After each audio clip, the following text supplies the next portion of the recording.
So hello guys, how are you all? Hope you will be fine. So today we are going to study chapter 5 of our science, that is changes. Which kind of changes? Physical and chemical changes. P and C, physical and chemical changes.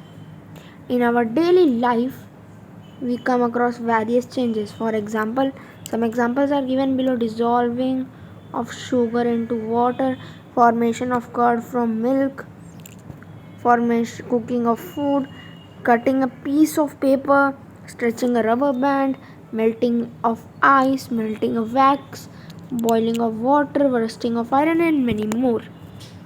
So today we are going to study chapter 5. It is of old NCERT chapter 6, but today we are going to study chapter 5. It is written chapter 5, physical and chemical changes. So let's get started.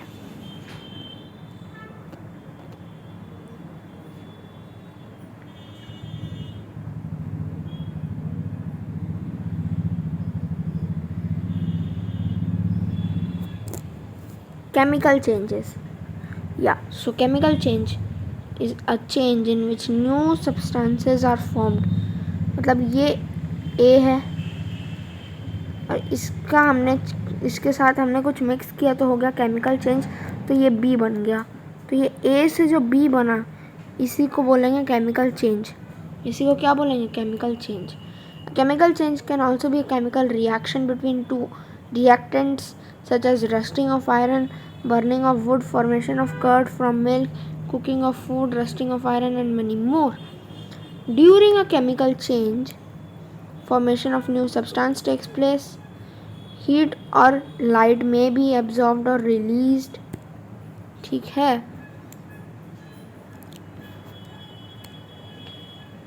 Sound may be produced. A color change. अच्छा देखो, जैसे ये iron है, अब इसका हो गया rusting, इसका हो गया रस्टिंग, तो ये थोड़ा रेडिश टाइप का हो जाता है. तो ये हो जाता है आपका chemical change. Chemical change.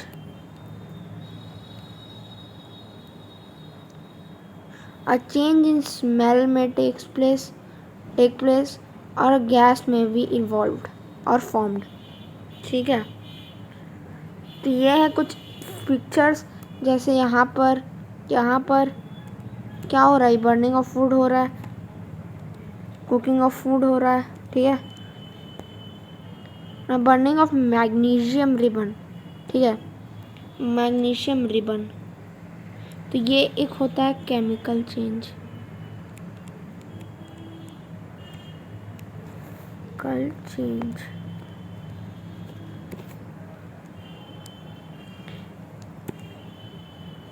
When a strip of magnesium ribbon is heated over a flame, it combines with oxygen and burns with a bright white light. तो जब हम इसको जलाते हैं तो एक वाइट लाइट बाहर आती है. To form powdery ash called magnesium oxide. Reaction आप यहाँ पे पढ़ सकते हैं, ये याद करने की चीज़ है. ठीक है, रिएक्शन आप यहाँ पढ़ सकते हैं.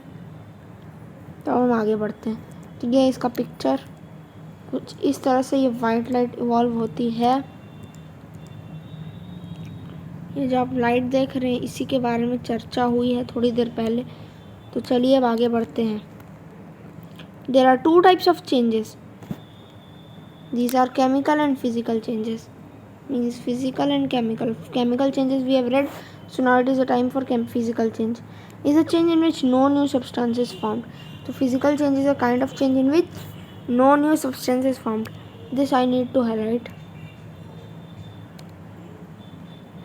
ठीक है, ये हाईलाइट कर लो तुम लोग.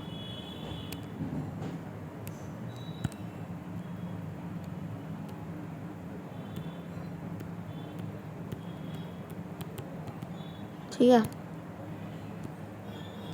ये हाईलाइट कर लो.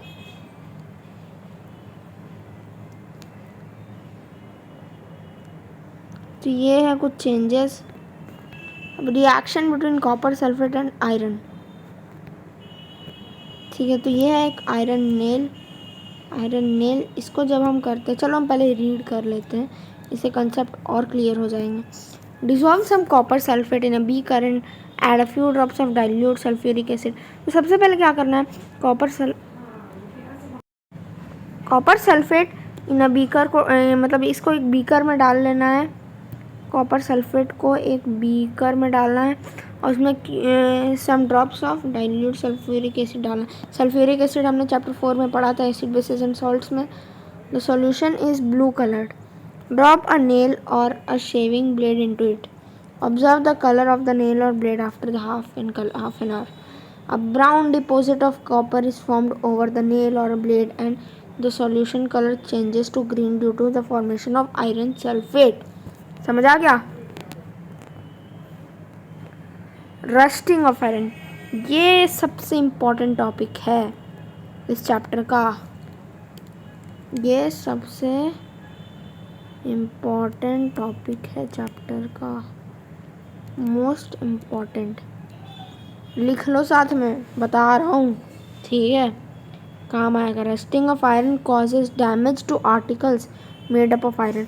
अब इसका मतलब क्या है, जैसे ये आयरन है, ठीक है, तो जब हम इसको खुला छोड़ देते हैं और ये आता है एयर और मॉइस्चर के कांटेक्ट में, तो इसके ऊपर एक रेडिश लेयर आ जाती है, ठीक है, रेडिश लेयर आ जाती है। इसी को हम लोग बोलते हैं rusting of iron. Rusting of iron takes place due to the reaction between iron and oxygen and water और वाटर वेपर, यही जो मैंने बताया। और ये है आयरन का अवॉइडेड केमिकल रिएक्शन। आयरन को Fe बोलते हैं, आयरन प्लस ऑक्सीजन वाटर देता है, रस्ट देता है। Iron plus oxygen plus water क्या देता है, रस्ट। आयरन ऑक्साइड बोलते हैं रस्ट को, ठीक है। अब इसको प्रिवेंट कैसे करें, इतना बेकार चीज़ है ये रस्टिंग, तो इसको प्रिवेंट कैसे करें।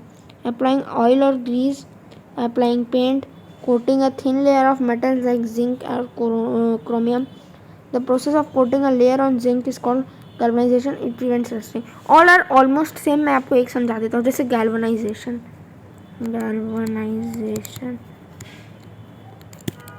ठीक है, गैल्वेनाइजेशन में क्या होता है, जिंक की परत चढ़ा दी जाती है आयरन पे, तो वो जो है आयरन अंदर वाला, वो एयर और मॉइस्चर के कांटेक्ट में नहीं आता है। क्या करता है, एयर और मॉइस्चर के कांटेक्ट में नहीं आता है, तो उस पर रस्ट नहीं लगता। यही है मेन कॉन्सेप्ट। अब हम पढ़ेंगे क्रिस्टलाइजेशन, जो है एक फिजिकल चेंज। तो ये एक कोई सब्सटेंस है, जैसे हम सॉल्ट को मान लेते हैं,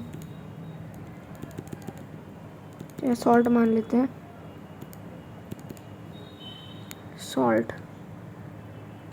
तो सॉल्ट को अगर हम तोड़ दें और उसको एकदम सिंपल फॉर्म मिले है, जिसके बाद वो नहीं टूट पाएगा, तो वो हो जाएगा उसका क्रिस्टल। क्रिस्टल हो जाएगा वो। The process of obtaining large crystals from a pure substance from its solution is called crystallisation. तो जब हम किसी भी सब्सटेंस से उसका प्योर सब्सटेंस बाहर लेके आ जाते हैं, क्या मैं बात कर रहा हूँ प्योर की, प्योर सब्सटेंस बाहर लेके आ जाते हैं, तो वो होता है, क्या होता है, क्रिस्टलाइजेशन। ये होते हैं कुछ क्रिस्टल्स, ऐसे दिखते हैं क्रिस्टल्स, ठीक है।